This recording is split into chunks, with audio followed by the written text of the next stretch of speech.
পরের এপিসোডে আমরা দেখতে পাই তারা তিনজন মেয়ে মিলে তাদের সবাইকে মেরে একদম ফাটিয়ে দিয়েছে। তারা সবগুলো এখান থেকে পালিয়ে যায়। এরপর ফ্যাং ইউ মিনটেনকে বলে তুমি এসব করো কেন? তখন মিনটেন তাদেরকে বলে আমার মা বাবা কেউ নেই, আমার দুই ভাই বোন আছে, আমি তাদের দেখাশোনা করি এবং পাশাপাশি আমি নিজেও পড়ালেখা করি। এই কথা শুনে তারা তিনজন একদম ইমোশনাল হয়ে যায়। মিনটেন তাড়াতাড়ি করে ওখান থেকে চলে যেতে চায়, কারণ তার একটা ডেলিভারি আছে, সেটা সময়ের মধ্যে না দিলে তার নামে অভিযোগ দিবে। তাই তাড়াতাড়ি করে সাইকেলটা তুলে দেখে তার সাইকেলটা ভেঙে গিয়েছে। তাই সে সাইকেলটি হাতে করে নিয়ে ওখান থেকে চলে যায়।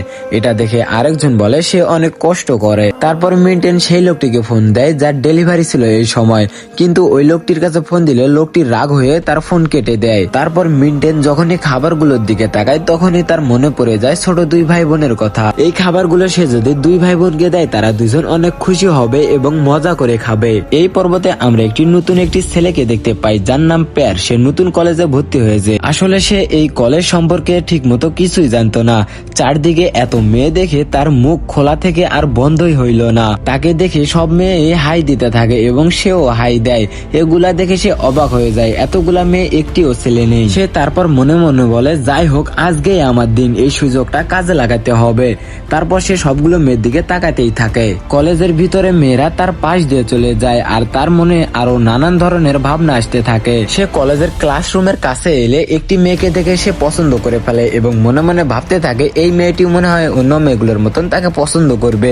মেয়েটির নাম ফ্যাং ইউ। সে পিছন পিছন দৌড়ে আসে এবং তাকে কিছু বলতে থাকে। তারপর সে সরাসরি তার গায়ে হাত দেয়। ফ্যাং ইউ তাকে তুলে মাটিতে ছুঁড়ে ফেলে। পরে গিয়েও সে শুধু ফ্যাং ইউ এর দিকে তাকাতেই থাকে। তারপর সে মনে মনে ভাবতে থাকে এই মেয়েটা অনেক সুন্দর, এই মেয়েটাকে আমার লাগবেই লাগবে। এরপর পরের দৃশ্য আমরা ফ্যাং কর্পোরেশন নামে একটি বড় কোম্পানিকে দেখি।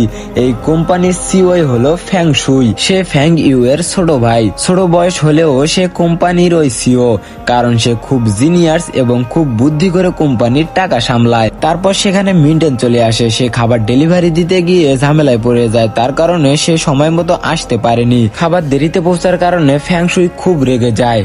তারপর মিনটেন বলে আসলে আমি অ্যাক্সিডেন্ট করেছিলাম এবং রাস্তায় দুর্ঘটনার কারণে আমি পড়ে গিয়েছিলাম। ফ্যাং শুই তার সততা দেখে না। সে বলে বাহানা দিও না, আমি তোমার বিরুদ্ধে অভিযোগ করব। এ সময় ফ্যাং ইউ সেখানে আসে। সে এই কোম্পানির সমান অংশীদারি। সে ফ্যাং শুইকে বলে এটা আমার স্কুলের ছাত্র। ফ্যাং শুই বলে স্কুলের তো কি হয়েছে, আমি তো অভিযোগ করবই, কারণ সে আমার খাবার আনেনি। মিনটেন আবার ক্ষমা চায় এবং বলে এটা আমার ভুল, দয়া করে আমাকে মাফ করে দিন, আমি আপনার জন্য আবার খাবার আনার চেষ্টা করব। এই কথা বলে সে চলে যায়। এরপর দৃশ্য আমরা ফ্যাং ইউকে তার মামার কবরের কাছে ফুল দিতে দেখি। ফ্ল্যাশব্যাকে দেখানো হয় ছোটবেলায় সে তার ক্রাশকে গিফট দিতে গিয়েছিল, কিন্তু ছেলেটি তাকে উপহাস করেছিল। সে বলেছিল এতদিন তুমি তো ছেলে জামা পরতে, আজ হঠাৎ মেয়ে হলে কিভাবে? এই কথা শুনে ছোট ফ্যাং ইউ অনেক কষ্ট পেয়েছিল। তার মামা তাকে একটি পুতুল দিয়েছিল এবং ভালোবাসা দিয়ে জিজ্ঞেস করেছিল কাঁদছো কেন? সে কাঁদতে কাঁদতে বলে ক্লাসে সবাই আমাকে ছেলে বলে, আমার খুব খারাপ লাগে। তার মামা তাকে বলেছিল তুমি সব সময় আমার কাছে আমার প্রিয় অঞ্জলি, তুমি তো ছেলে নও, তুমি মেয়ে। এ কথা শুনে সে খুব খুশি হয়েছিল। বর্তমানে ফ্যাং ইউ তার মামার কবরের সামনে দাঁড়িয়ে কাঁদে এবং বলে আমি তোমার দেওয়া পুতুলটা ধরে রাখতে পারিনি। প্রার্থনা করে সে ওখান থেকে চলে যায়। এ সময় মিনটেনও সেখানে চলে আসে এবং ফ্যাং ইউ গাড়িতে যেতে দেখে। মিনটেন আসলে তার বাবার কবরে ফুল দিতে এসেছিল। সে দেখে সে আগে থেকেই ফুল রাখা আছে। সে অবাক হয় এবং ফুল কে রেখেছে। প্রার্থনা করে সেও চলে যায়। পরের দিন কলেজে মিস্টার ওয়াং থ্যাংক ইউ মিয়া ও মিনটেনকে ডেকে বলেন কাল তোমরা আবার ঝগড়া করেছো, তোমাদের বিরুদ্ধে অনেক অভিযোগ এসেছে। মিনটেন সব দোষ নিজের উপর নেয় এবং বলে সব দোষ আমার, আমাকে শাস্তি দিন। তিনজন মেয়ে অবাক হয়ে যায়, এত ভালো মানুষও আছে। মিস্টার ওয়াং বলেন অর্থাৎ তিনি হলেন কলেজের প্রিন্সিপাল, তুমি খুব ভালো ছেলে, কিন্তু নিয়ম সবার জন্যই সমান। আর সামনে টুর্নামেন্ট আছে, আমি চাই তোমরা তিনজন মিলে মিনটেনকে ট্রেনিং দাও। সে তোমাদের সঙ্গে টুর্নামেন্টে অংশ নেবে এবং আমাদের কলেজকে চ্যাম্পিয়ন করবে। মিয়া উঠে মিনটেনের হাত ধরে বলে স্যার আমি জয়েন করব।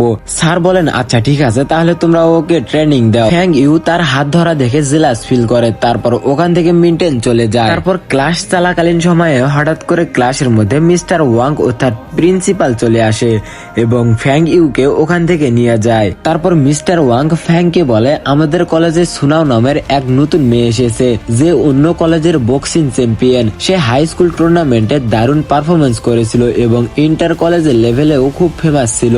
সুনাও এবং ফ্যাং ইউ এর একটা বক্সিং একটা টুর্নামেন্ট আয়োজন করে।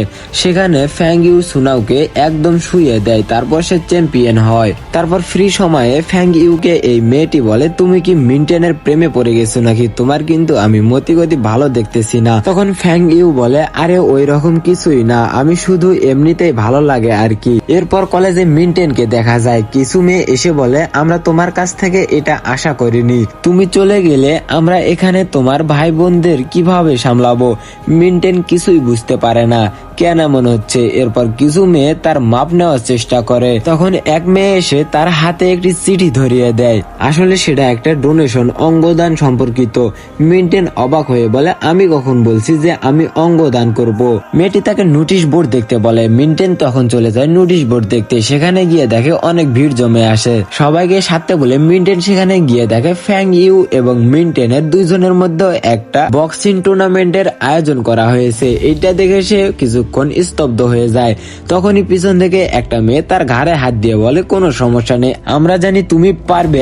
আরেকজন মেয়ে বলে, তুমি ভয় পেও না, আমরা তোমার জন্য কার্ড রাখবো। মিন্টেন তাদের কথা শুনে মনোবল বাড়ায়। মেয়েরা বলে, ভয় পাওয়ার কিছুই নেই, আমরা জানি তুমি আমাদেরকে ভালো একটা খেলা উপহার দিবে। তারপর ওখান থেকে মেয়েগুলো চলে যায়। তারপর সে ভাবতে থাকে, আমি অবশ্যই পারবো, আমি ছেলে হয়ে কেন পারবো না একটা মেয়ের সঙ্গে। এরপর এদিকে মিন্টেন এবং ফ্যাংউ এর কথা সবার মুখে মুখে শুনে। তারপর সে একটি গাছের নিচে দাঁড়িয়ে থাকে। তারপর সেখানে মিন্টেন চলে আসে। সাধারণত ফ্যাংউ সবাইকে অ্যাটিটিউড দেখাতো, কিন্তু মিন্টেনকে দেখার পর সে তাকে পছন্দ করতে শুরু করে। সে নিজেকে বলে, এই অনুভূতি কেন আগে আসেনি। মিন্টেন এসে জিজ্ঞেস করে, তুমি আমাকে কি নিজের পছন্দে নিলে নাকি আমাকে হারিয়ে তোমার সঙ্গে অবমাননা করতে চাও? ফ্যাং ইউ বলে, এই কলেজের নিয়ম, তুমি যদি লড়াই করো তাহলে তুমি ছুটি পাবে এবং বাইরে থেকে কোনো চ্যাম্পিয়নকে হারাতে পারবে। কিন্তু মিন্টেন বলে, আমার বক্সিং এ কোনো আগ্রহ নেই, আমি কখনো করব না। তখন ফ্যাং ইউ মিন্টেনকে চ্যালেঞ্জ দিয়ে বলে, লড়ো বা কলেজ ছাড়ো।